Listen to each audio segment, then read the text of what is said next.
Je ne sais pas si vous êtes comme moi, mais je suis curieux. Combien sont comme moi? Aucun époux regarde son épouse maintenant en disant « toi, tu es curieuse ». Non. Mais je suis curieux, pas d'une curiosité malsaine comme je veux tout savoir de tout le monde, je stalk sur Facebook tout le monde. Non, pas la définition qui dit que la curiosité est un vilain défaut. Plus, j'aime la définition qu'à la base de toute connaissance vient la curiosité. Et que nous devons tout le temps être curieux d'apprendre, de connaître, d'avancer dans notre connaissance pour justement avancer dans notre vie. Je suis très curieux de tout. À chaque fois que je rencontre quelqu'un, j'aime lui poser des questions. Et puis, autre que celle de la météo en disant « Vas-tu mettre ton abri tempo demain? » Parce qu'on dirait que le printemps, il ne sait pas vraiment s'il vient ou pas. Non, en plus, le côté où on rentre dans des discussions parfois, et puis c'est pour ça peut-être que je suis pasteur, dans des questions plus spirituelles. J'aime savoir ce que les gens pensent de sujets plus existentiels. Est-ce que ça vous arrive d'avoir des discussions plus deep avec vos collègues de travail, des gens dans votre voisinage? Puis on se rend compte que les gens ne sont pas forcément ignorants de toutes les questions spirituelles, même s'ils ne sont pas croyants. En fait, chacun a une réponse à toutes les questions. Vrai ou pas? Parfois, il y en a qui ont trop d'avis à donner. Mais ce matin, j'aimerais qu'on regarde ensemble et puis qu'on soit curieux d'apprendre encore plus à ce que la parole de Dieu a à nous offrir. Amen? Est-ce que vous êtes avec moi? Ce matin, la question que je vous pose sur un sujet important qui est dans la thématique justement des promesses de la résurrection, c'est quelle est ta vision de l'éternité? Qu'on soit croyant ou non, je me rends compte que tout le monde s'est déjà posé la question, y a-t-il une vie après la mort? Les questions existentielles de qu'est-ce qui se passe quand on a terminé cette vie terrestre? Puis peu importe, réellement, je parle avec des amis athées, puis même s'ils ne croient pas qu'il y a un Dieu, ils avouent qu'ils y pensent parfois. En disant parfois, je me dis oui, mais est-ce qu'il y a une éternité? Puis rapidement, ils se disent non, s'il n'y a pas de sens à la vie, on est juste une coïncidence sur cette terre, un caillou qui a tourné pendant des millions d'années, puis qui a fait qu'on est là, mais on va mourir, puis il n'y a pas de sens à cette vie. Donc il n'y a pas de sens à la mort, donc il n'y a pas d'éternité. Pour mes amis agnostiques, agnostique veut dire qu'ils croient en une divinité, en un Dieu, en une puissance supérieure, mais qu'on ne connaît pas et qu'on ne pourra jamais connaître. Ce qui fait que c'est très flou, et pour eux, c'est comme, on ne saura jamais s'il y a une éternité, un paradis, un enfer, et en fait, je ne veux pas forcément y penser, parce que ça me fait peur. Le flou fait peur, vrai?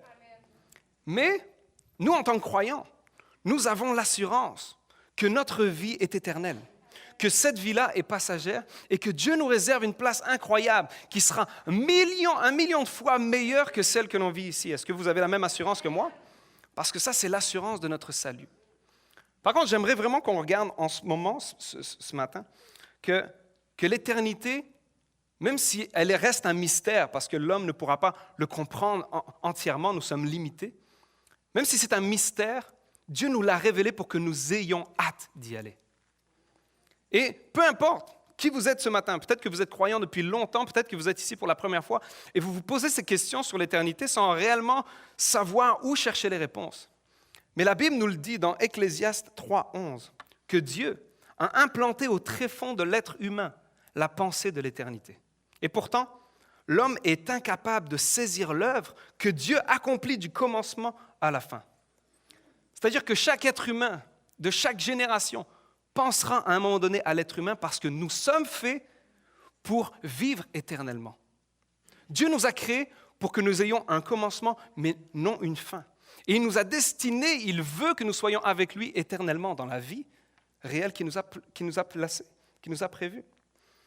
Ce matin, la première vérité que j'aimerais qu'on sache, c'est que l'éternité est une promesse de Dieu. Vous savez, même si on pense à l'éternité, même si j'aime vulgariser les complexes théologiques complexes, j'aime essayer de simplifier pour expliquer le plus simplement des concepts parfois qui sont difficiles à comprendre. Et même si j'essaie de le faire, parfois ça reste quand même compliqué à expliquer avec des mots, mais je vais essayer de faire mon mieux. Est-ce que vous êtes là pour m'encourager? Je vous vois avec des yeux comme « OK, on te regarde aller, on te suit. » Non. Puis, même la temporalité est difficile des fois à comprendre. Mon fils qui a 4 ans, Lenny, on lui explique un peu comme « Voilà, Lenny, le temps là, tu regardes tes pas de patrouille, mais dans 10 minutes, tu iras brosser tes dents. » Lui, 10 minutes, ne comprend pas. Donc, c'est dans 2 épisodes de Pas de patrouille que tu pourras aller te brosser tes dents. J'essaie de lui donner combien sont comme moi? On essaie de toujours dealer. Puis dès que le deuxième est fini, encore un, papa, encore un. Non, non, non. Dernier, ensuite, tu vas te brosser tes dents. Il est 10 heures du soir, il est encore sur pas de patrouille. Non, maintenant, tu vas brosser tes dents. Père indigne, vous dites. Arrêtez de me juger. Puis j'essaie de lui expliquer le temps et tout ça, mais c'est compliqué pour lui. Puis à un moment donné, je lui dis, Lenny, est-ce que tu aimes papa? Oui, papa, je t'aime. Mais Lenny, tu aimes comment, papa? Puis là, il essaie de donner le plus grand moyen d'exprimer son amour. Il dit, papa, je t'aime jusqu'à Noël. J'espère que le 26 décembre, tu m'aimeras toujours, s'il te plaît.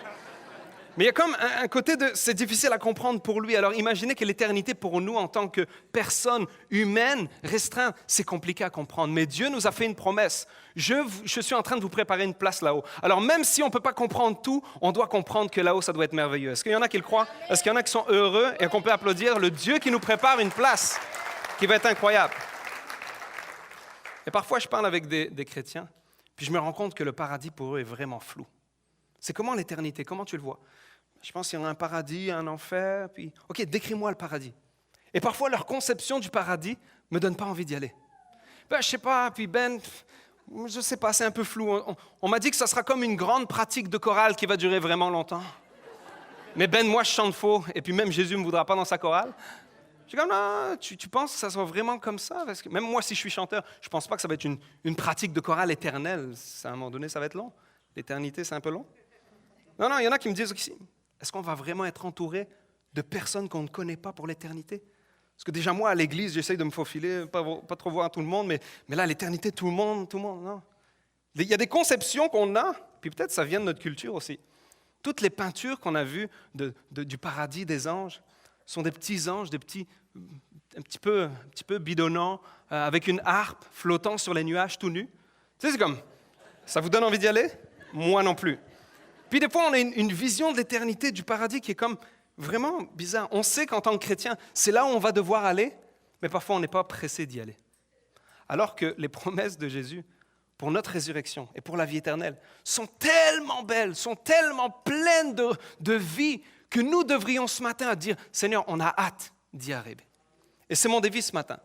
Je veux qu'on ressorte de ce lieu en disant, Seigneur, j'ai hâte de vivre éternellement dans ta présence, parce que même si ce monde ici, tu nous donnes des promesses, tu es avec nous jusqu'à la fin du monde, je sais que ma vie, le but ultime, c'est d'arriver dans ta présence et d'être éternellement avec toi auprès de ta gloire. Amen.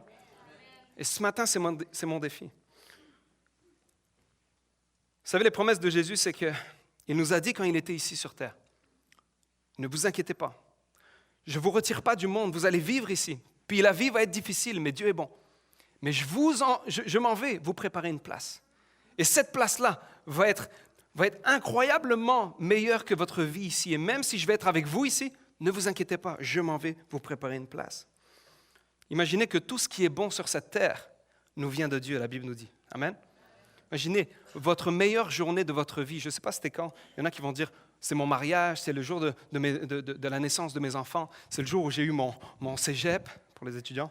Non, ils sont en fin de session, il ne faut pas leur parler de ça. Mais il y a vraiment un côté où, quelle est la journée la plus belle de ton humanité? Ça ne va même pas être une goutte de joie et de bonheur comparée à l'éternité. L'immensité de son amour, on l'a chanté ce matin.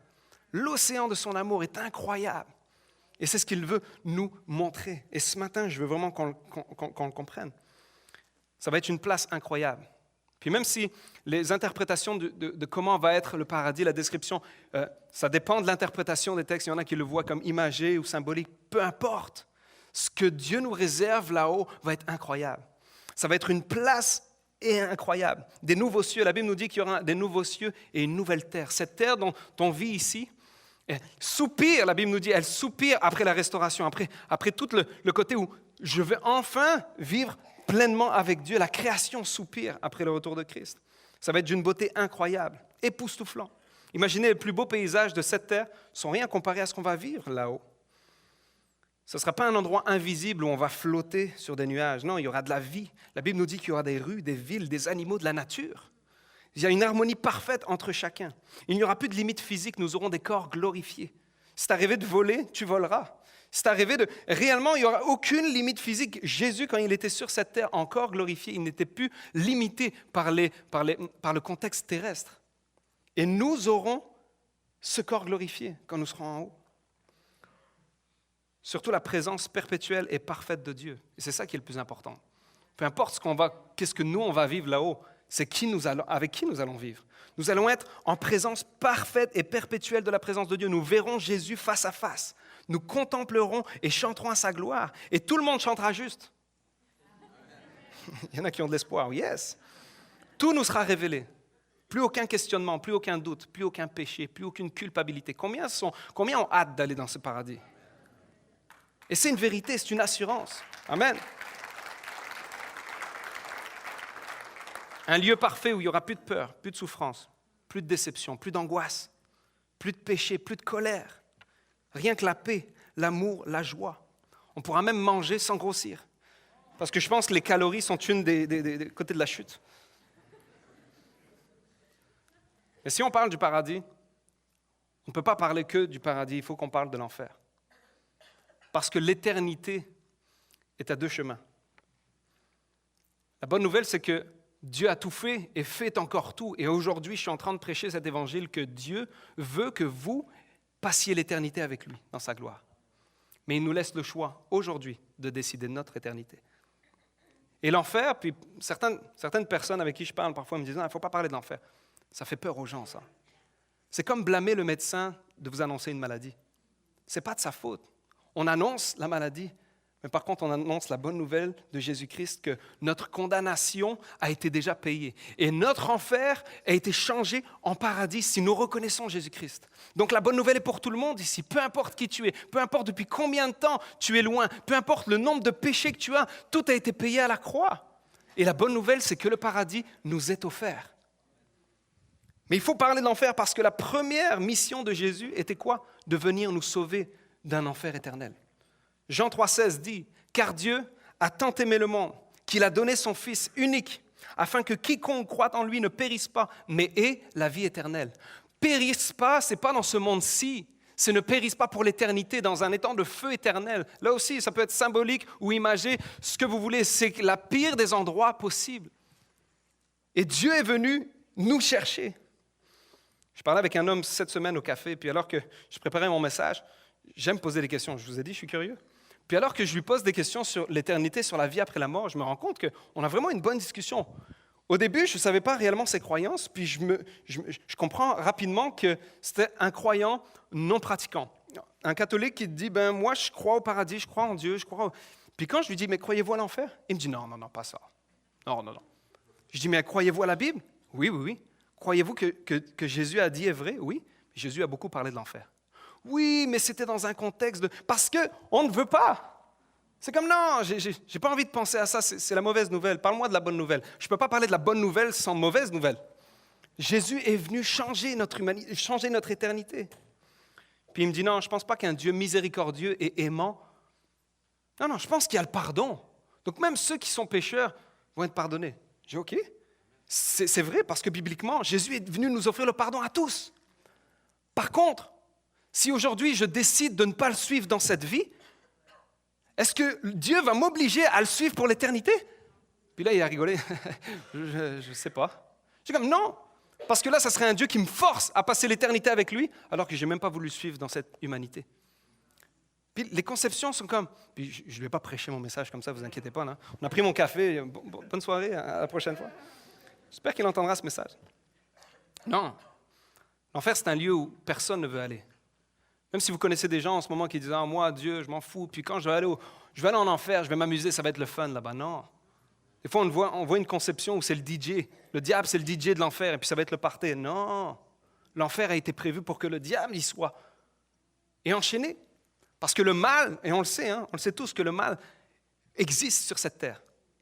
Et c'est une des causes de ce que l'ennemi de nos âmes, le diable, a fait. Donc l'enfer ne va pas être un lieu de réjouissance, aucunement, non.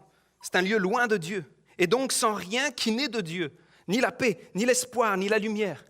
Si le paradis est difficile à décrire, l'enfer aussi.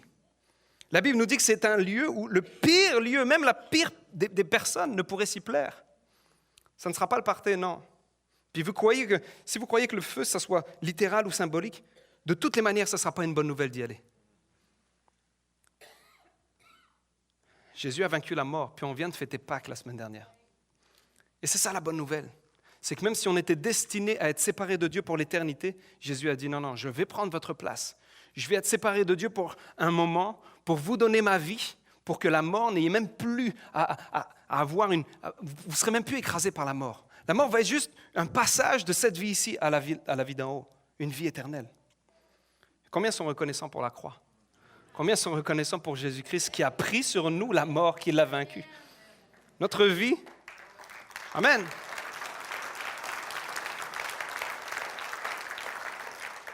Mais parfois, puis même en tant que chrétien, même si on sait que l'éternité est notre destination, parfois on est tellement fixé sur cette vie ici qu'on oublie que ça va être un endroit incroyable. J'aimerais qu'on fasse l'illustration. Je vais descendre, peut-être que vous l'avez déjà vu, l'illustration de la corde.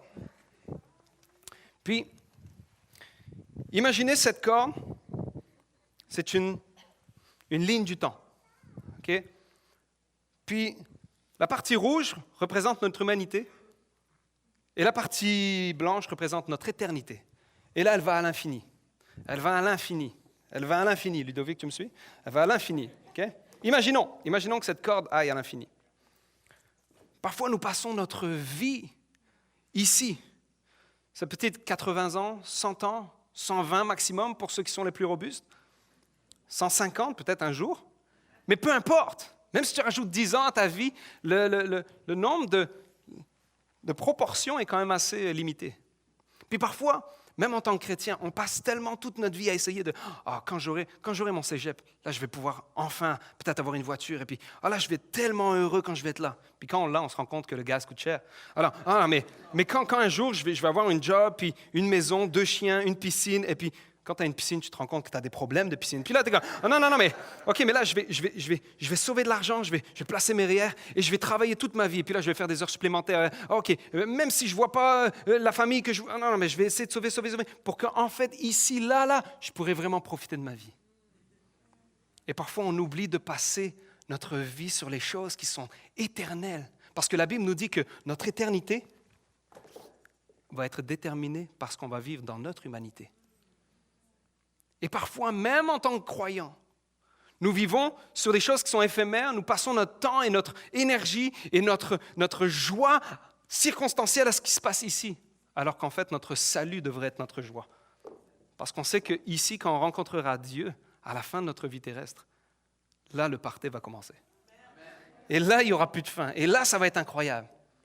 Puis peut-être toi, tu es ici et puis tu te dis, même ma vie ici, elle n'est même pas heureuse. Je subis ma vie. Peut-être que tu es dans une situation qui a tout est brisé en ce moment et puis tu arrives à l'église en disant « Je suis ici puis j'ai même envie de la terminer maintenant. » Mais Dieu nous dit que même si cette vie-là va être courte, mais il va quand même être avec nous ici. Mais ce qu'on va prendre comme décision ici vont être tellement incroyablement impacter notre éternité. Et la manière dont on va vivre notre éternité va être en fait déterminée par ce qu'on va vivre ici. C'est pour ça que ce matin, c'est une bonne nouvelle. Peu importe la manière dont tu es venu ici, Jésus est là pour te rencontrer, pour te dire, peu importe le nombre de temps qui te reste, peut-être c'est 5 jours, peut-être c'est 50 ans, je suis avec toi et tu vas vivre une vie qui va porter du fruit pour l'éternité. Est-ce qu'il y en a qui le croient? Est-ce qu'on peut remercier Dieu qui nous prépare une éternité incroyable? La deuxième vérité que je veux qu'on comprenne ce matin, c'est que si nous comprenons l'éternité, en tant que chrétiens, ce que Dieu nous réserve, si nous comprenons cette éternité, ça va tout changer la manière dont on va vivre notre humanité. Nos priorités seront différentes. On ne vivra plus seulement pour ce qui est éphémère. Puis vous savez, j'ai la tête sur les épaules. Je ne suis pas quelqu'un qui me dit juste « OK, il faut juste prier toute ta journée, il faut t'enfermer. » Non. J'ai une vie, j'ai une femme, j'ai des enfants. Je veux vivre, je veux profiter de la vie parce que ce que Dieu me donne, tout ce qui est bon, vient de Dieu. Donc, je ne vais pas juste essayer de subir ma vie en me disant « Ah, tout ce monde est difficile, c'est juste éphémère. » Non. Dieu nous donne, puis Jésus nous l'a montré. Quand il est venu ici, il a profité de la vie. Il a mangé, il a bu, il était avec ses amis, il a enseigné, il a encouragé, mais il a fait des choses qui comptaient. Si on regarde une semaine, le temps de notre énergie est mis sur quoi en ce moment? Est-ce que c'est mis sur des choses éphémères? Est-ce que c'est mis sur des choses juste que je veux tellement me faire du cash que je suis prêt à casser ma santé? Puis je connais beaucoup de jeunes là, qui en ce moment enchaînes des 20, 30 heures d'études, mais des 40 heures de job pour juste essayer de dire je veux impressionner tout le monde, je veux pouvoir sortir le week-end. Mais tu brûles ta vie sur des choses qui ne sont pas importantes. Est-ce qu'on a besoin de l'argent? Oui. Et Dieu a promis qu'il pourvoirait à tous nos besoins. Les oiseaux ne sèment ni ne moissonnent, pourtant. Tout ce qu'ils ont, ils continuent. Il y a un côté où les promesses sont pour nous sur cette vie. Mais il faut que nous vivions par rapport à ce que Jésus veut qu'on vive. L'éternité, ce n'est pas juste la destination après ma mort. C'est l'objectif ultime de ma vie. Je parlais avec un de mes amis cette semaine, puis il me dit, j'étais né dans une famille chrétienne, et puis toute ma vie, je n'ai pas vraiment compris l'éternité. Puis un peu comme je vous l'ai dit tantôt, il y avait comme des manières de penser qui étaient comme plus négatives sur l'éternité. Puis il dit, quand j'ai été à un cours à l'ITF, puis c'était pasteur Marc qui prêchait sur l'enfer, sur l'éternité, sur le paradis, et sur la promesse que Dieu nous donne de sa résurrection et de la nôtre, il dit, pour la première fois, je suis sorti du cours avec un sourire en disant, waouh, ce qui va se passer là-haut, ça va être incroyable, j'ai hâte d'y aller. Mais parce que j'ai hâte d'y aller, je ne vais pas subir ma vie ici. Je vais faire des choses qui vont compter. Et là, ça a changé sa manière de vivre, sa manière de faire, sa manière d'interagir avec les gens de sa famille. Parce que le pardon qu'il ne voulait pas accorder à certains l'empêchait de vivre ce que Dieu voulait qu'il vive ici. Et alors qu'il a compris que, non, c'est vrai, il faut que je vive pour les choses qui sont importantes, essentielles, éternelles. Ça donne un sens à notre vie quand on comprend l'éternité que Dieu nous offre. On vit pour ce qui compte vraiment. Malheureusement, la majorité des gens pensent à l'éternité seulement quand ils sont à une funéraille. J'en ai fait beaucoup. J'en ai célébré beaucoup au niveau du chant. Les gens me demandaient d'aller chanter Grâce infinie à des funérailles. Et puis, je le faisais avec beaucoup de sérieux parce que quand on arrive dans des funérailles, c'est quand même lourd de tension, de sens. Et puis, la majorité des personnes, je ne les connaissais pas, mais je voyais la tristesse des familles.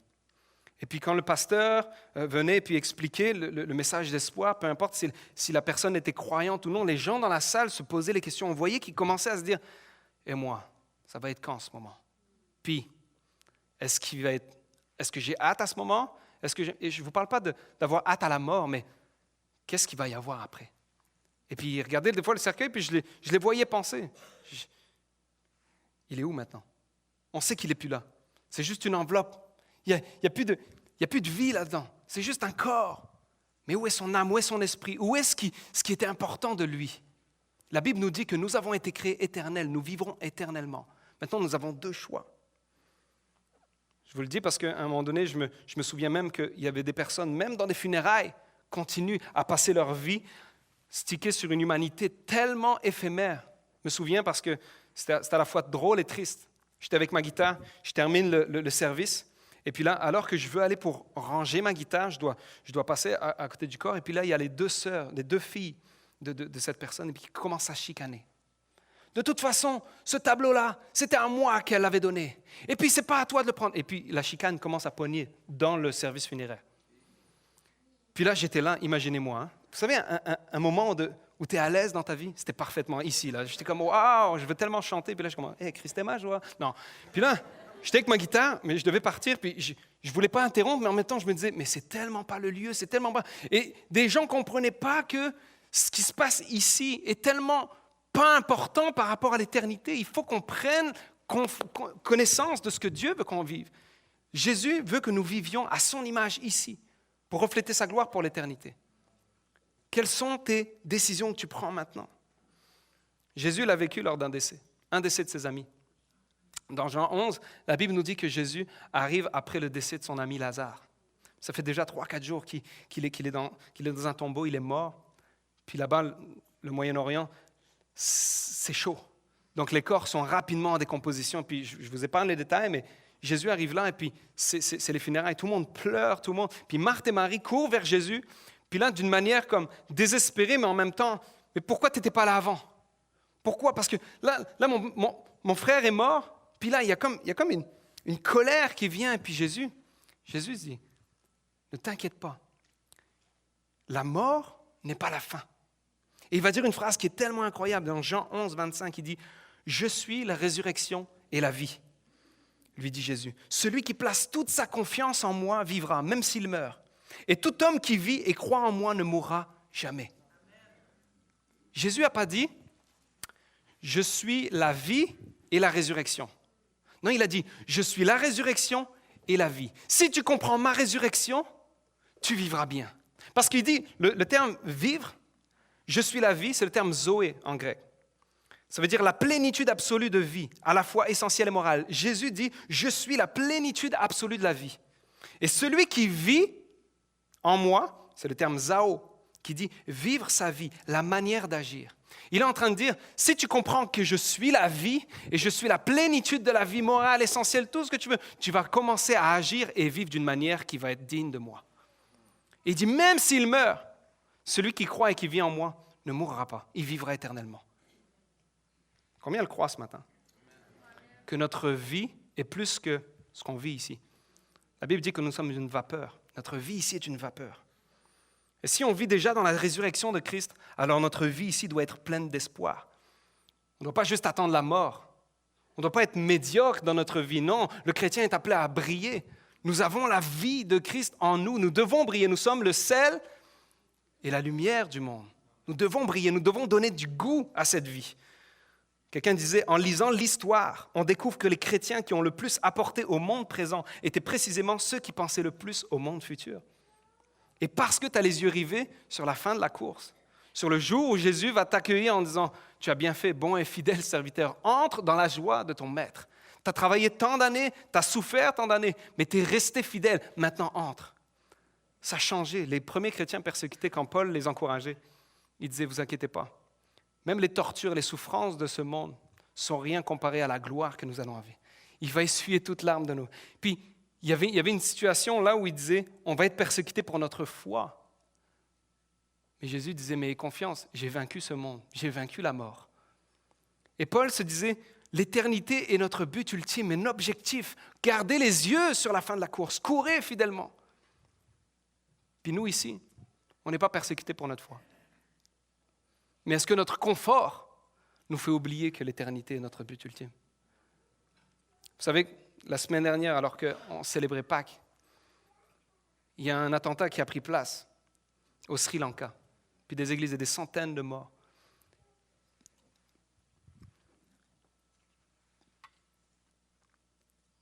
J'ai lu dans la presse cette semaine, pas dans la presse, le magazine québécois, mais dans une presse internationale, que c'est un pays qui est sous la persécution. Et les chrétiens savent qu'ils peuvent partir à tout moment. Comme Paul le disait, je ne sais pas quand je vais partir. Et ce matin-là, dans l'éducation chrétienne, le responsable disait aux enfants, qui ici vit pour Jésus? Tout le monde lève la main. Puis il dit, mais si, qui serait prêt à mourir pour Jésus? Puis tout le monde lève la main.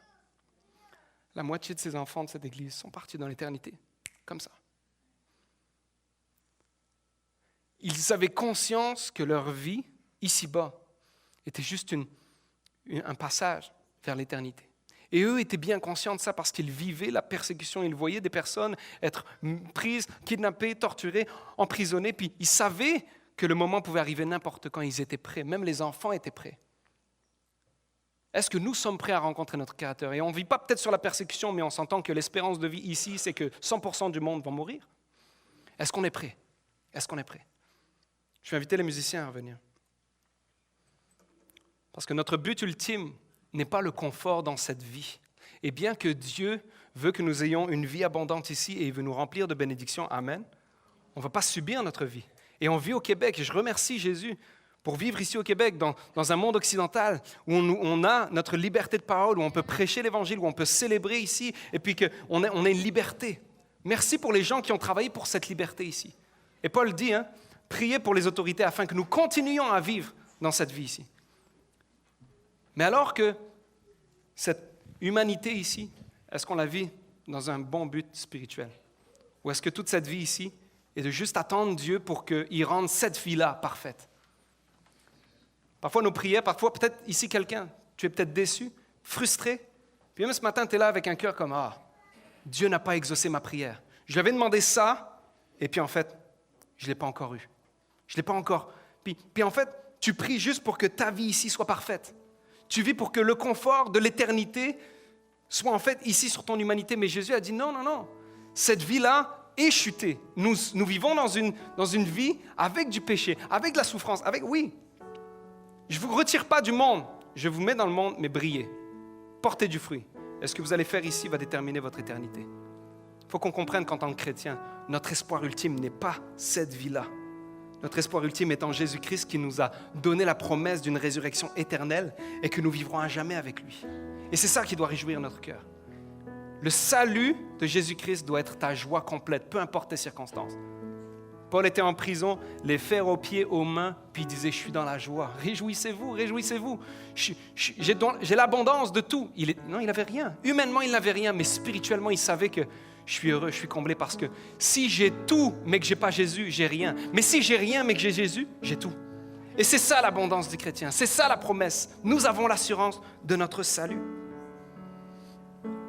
Je termine alors qu'il y a quelques semaines, je m'apprêtais à prêcher pour les baptêmes à Nouvelle-Vie, à annoncer l'Évangile, la bonne nouvelle de l'Évangile. Je reçois un appel de mon père en disant que mon grand-père de 103 ans vient de décéder en France. 103 ans, il a fait une bonne vie. Il a vécu, il a profité, il a été épanoui, il a eu un leadership, mais un mentorat incroyable sur notre famille. Et alors que je suis dans l'avion, je rentre, j'arrive là-bas et la famille me demande si je peux faire la cérémonie des funérailles. Je ne l'ai jamais fait, j'ai déjà chanté à beaucoup de funérailles, plus ou moins à l'aise. Mais j'arrive là, puis je me dis, waouh, je veux faire un éloge à mon grand-père, mais en même temps, je veux parler de sa passion qui était Jésus. Mon grand-père, je suis certain que s'il avait pu décider de ce qu'on aurait parlé à sa funéraille, il aurait dit « Parlez peu de moi, mais parlez beaucoup de Jésus ». Il avait rencontré Jésus, il avait délivré de l'alcoolisme et tout ça, puis il y avait vraiment quelque chose, une vie incroyable. Puis alors que je suis là, je me rends compte que toute la famille est triste, oui, parce qu'on perd notre grand-père, on perd le patriarche, 103 ans. Mais réellement, j'avais jamais senti cette paix de me dire « Waouh !» Quelle vie il a vécu et quelle vie il est en train de vivre maintenant. Et il y avait en même temps une tristesse qu'on comprend. Jésus a pleuré quand il a appris que Lazare était mort. Hein. Il a vu la souffrance, puis ça l'a touché. Il était ému de compassion.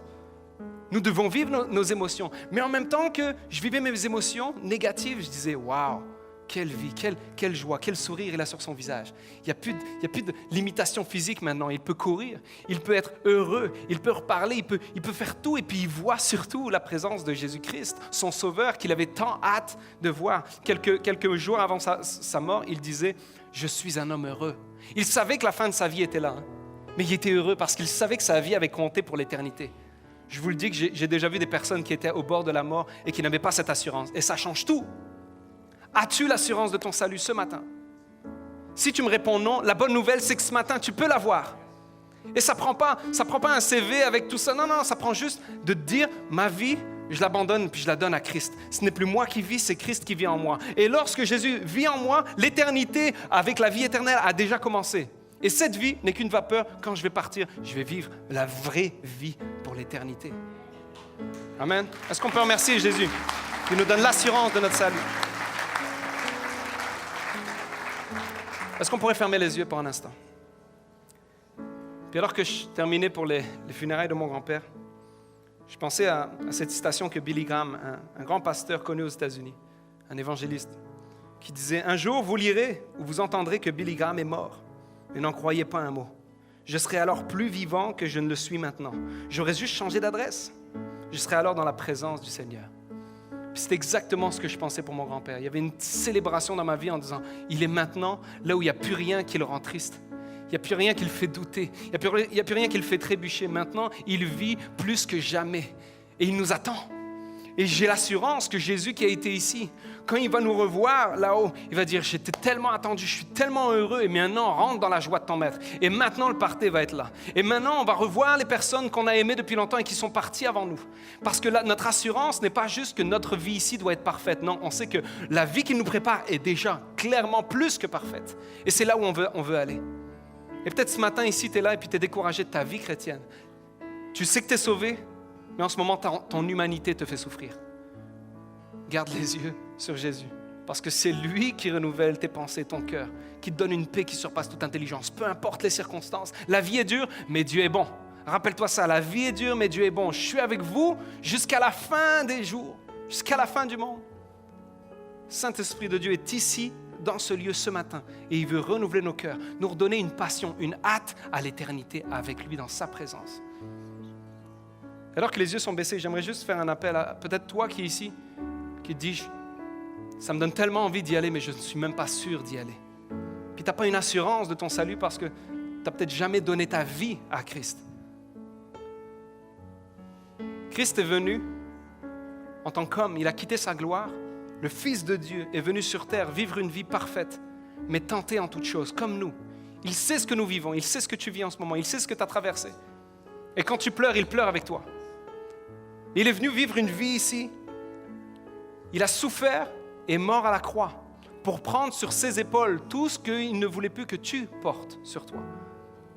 Et alors qu'on était destiné à une mort éternelle parce qu'on était séparés de Dieu par le péché, Jésus a dit, je prends cette séparation sur moi, je prends le péché de l'humanité au total.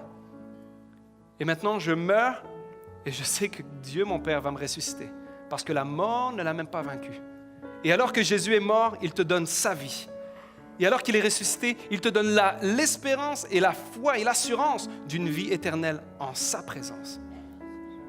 Et on a juste une chose à faire, comme l'a dit Jésus. Celui qui vit et croit en moi. Ce matin, tu as juste à croire que le Fils de Dieu a donné sa vie pour que toi, tu puisses vivre. Tu as juste à dire, Jésus-Christ, je reconnais que tu es descendu des cieux, tu as donné ta vie, tu as été blessé pour me guérir. Tu es mort pour me donner la vie. Et je reconnais ton sacrifice. Je te demande pardon parce que tu as porté sur toi ce qui me revenait à moi. Tu as juste à faire cette prière-là. Puis tu as à dire maintenant, Seigneur, parce que tu m'as sauvé, je vais vivre une éternité avec toi. Et je vais vivre mon humanité avec toi. Je vais vivre ma vie comme toi tu veux que je la vive. Si c'est ta décision ce matin, alors que les yeux sont baissés, ce n'est pas un spectacle, personne ne regarde. Juste symboliquement, lève ta main en disant, moi je veux cette assurance aujourd'hui. Merci pour les mains qui se lèvent. Merci pour les mains qui se lèvent. Parce que notre assurance est dans le nom de Jésus. Pas dans ce que nous avons fait, mais dans ce que Jésus a fait. Et il a déjà tout accompli. Maintenant, j'aimerais faire un deuxième appel à une église qui se dit peut-être, nous avons besoin et nous avons le goût de retrouver une hâte à l'éternité. Et nous voulons déjà vivre dans cette éternité ici. Nous voulons marcher sur les pas de celui qui a marché avec nous sur cette terre, sur Jésus. Et ce que Jésus faisait ici, porter du fruit dans l'éternité. Je veux porter du fruit dans cette éternité. Est-ce qu'il y a une église qui veut répondre? Est-ce qu'on peut se lever ensemble pour se dire, oui, on veut se reconsacrer à Dieu. On veut ton Saint-Esprit, Seigneur, qui renouvelle nos pensées, nos cœurs. Et que ce matin, on puisse dire, Seigneur, j'ai hâte à ton retour. J'ai pas hâte à mourir, je veux pas juste quitter cette terre, je veux juste que tu puisses me montrer que l'éternité va être incroyable et que ma vie doit porter du fruit. Amen. Est-ce qu'on pourrait applaudir et remercier notre Dieu qui nous donne une assurance, une joie, peu importe les circonstances. Chantons ensemble.